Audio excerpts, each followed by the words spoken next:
bars at meetings and complain about the government and the price of cotton, because he was the son. That was fine with Hope. She didn't want to have to sit at a desk and add up figures. She stopped in front of her sister's door, hesitated. It wasn't fine with Faith. Nothing ever seemed to be all right with Faith. Lila, the housekeeper, said Miss Faith would argue with God Almighty just to irritate him. Hope supposed that was true, and even though Faith was her twin, she didn't understand what made her sister so prickly all the time. Just tonight she'd been sent straight to her room for sassing. Now the door was shut tight and there was no light under it. Hope imagined Faith was staring up at the ceiling with that sulky look on her face and her fists clenched tight as if she waited to box with the shadows. Hope touched the doorknob.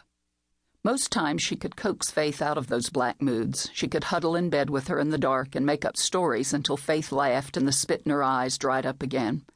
But tonight was for other things. Tonight was for adventures. It was all planned, but Hope didn't let the excitement come until she was in her own room with the door shut. She left the light off, moving quietly in the dark that was silvered by moonlight. She changed her cotton gown for shorts and a t-shirt. Her heart drummed pleasantly in her chest as she arranged the pillows on the bed in a shape that to her naive and childish eyes resembled a sleeping form. From under the bed she took her adventure kit.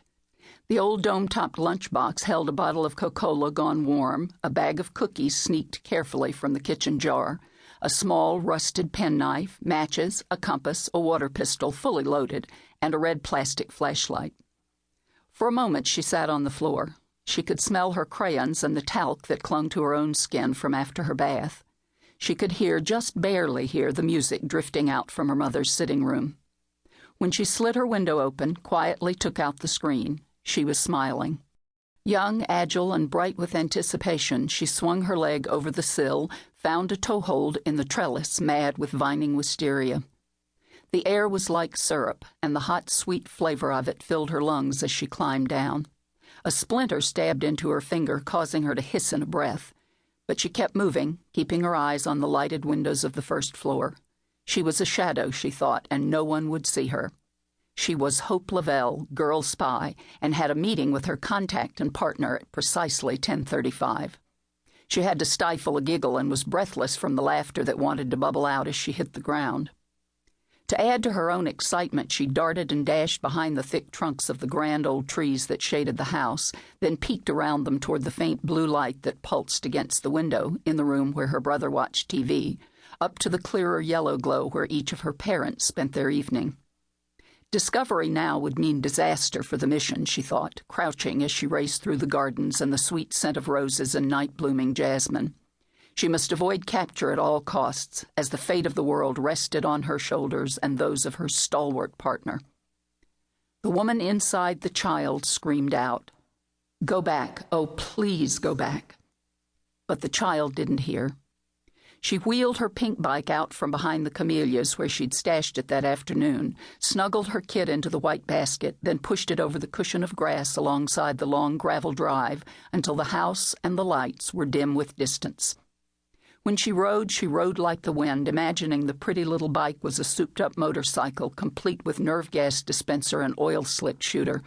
The white plastic streamers danced from the ends of the handlebars and slapped each other gaily.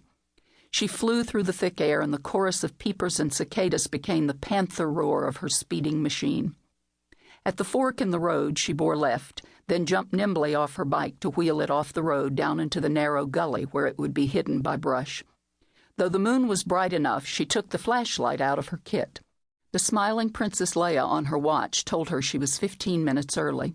Without fear, without thought, she turned onto the narrow path into the marsh, into the end of summer, of childhood, of life. There, the world was alive with sound, water and insects and small night creatures. The light came in thinning ribbons through the canopy of tupelo and cypress with its dripping moss. Here, magnolia blossoms grew fat with a perfume high and sweet. The way to the clearing was second nature to her.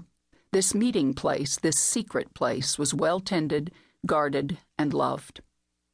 As the first to arrive, she took old twigs and stubby branches from the stockpile of wood and set to making a fire.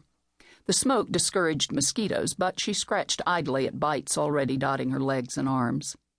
She settled down to wait with a cookie and her Coke. As time passed,